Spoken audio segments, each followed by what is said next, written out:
champion for the world's poor, the Bangladeshi banker and economist Dr. Mohammed Yunus has made his mark helping the disadvantaged to help themselves. He's the founder of the so-called microcredit system, which approves small loans to entrepreneurs too poor to qualify for traditional bank loans. Together with the Grayman Bank, which he set up, Dr. Yunus was awarded the Nobel Peace Prize last year for stimulating economic and social development from the bottom upwards. He's been talking to EuroNews. We had a whole day's program. Mr. Yunus, you are the father of microcredit. What gave you the idea for microcredit? Well, I was working in a village next door to the university campus, trying to see if I can help the poor people.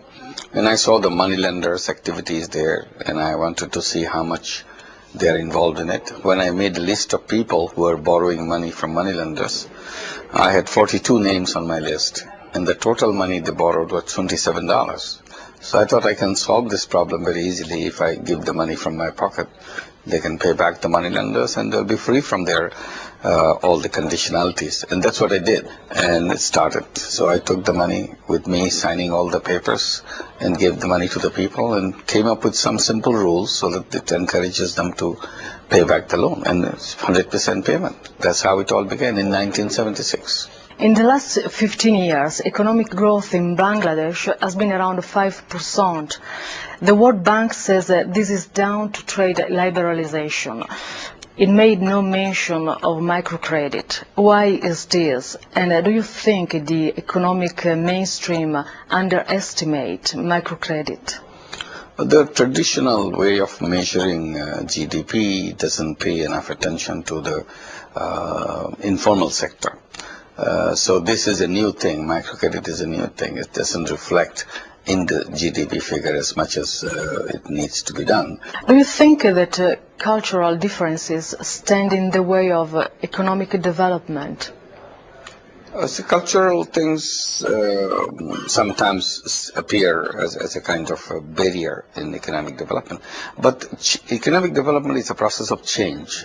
So you change the culture also as you go along. I mean, culture is something adapts itself. It's not a static thing. Culture is a dynamic thing.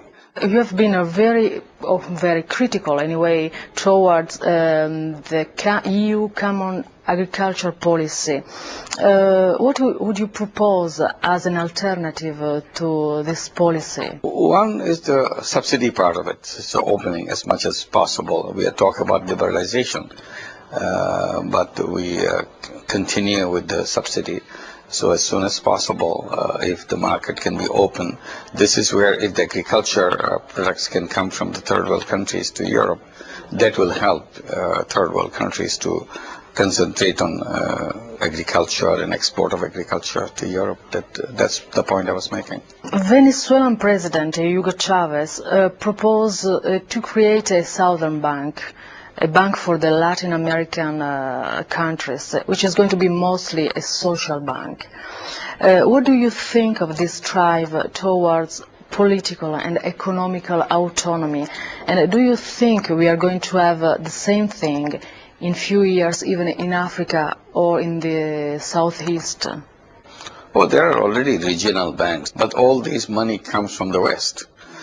Important thing that what you mentioned is money coming from the South and creating their own fund. I think this is a very positive step to have your own money to create your own bank for the development purposes of your own region. Why do you think you won the Nobel Peace Prize rather than economic prize? Well, I've been told, or I was being told over years, for the last 14, 15 years, that I'm going to get a Nobel Prize. Some said it will be Nobel Prize for Peace, some said it will be Nobel Prize for Economics. And when finally it was announced in 2006, it was Nobel Prize for Peace. So I'm very happy that it happened. And peace is an issue which attracts all people in the world. It touches everybody. So it's a very powerful message. And I'm very happy that peace is linked with poverty. poverty has been recognized as a threat to peace, which I've been saying for many, many years. So this kind of is an endorsement of that issue, that you can't just leave peace as a kind of absence of conflict in terms of military confrontation. Peace is much more than that. Peace is about how people live in the society. So that kind of highlights the Nobel Peace Prize coming to us. Emphasizes the fact that we should be paying a lot of attention to the issue of poverty. Thank you a lot, Mr. Yunus. Thank you. Thank you. Thank you.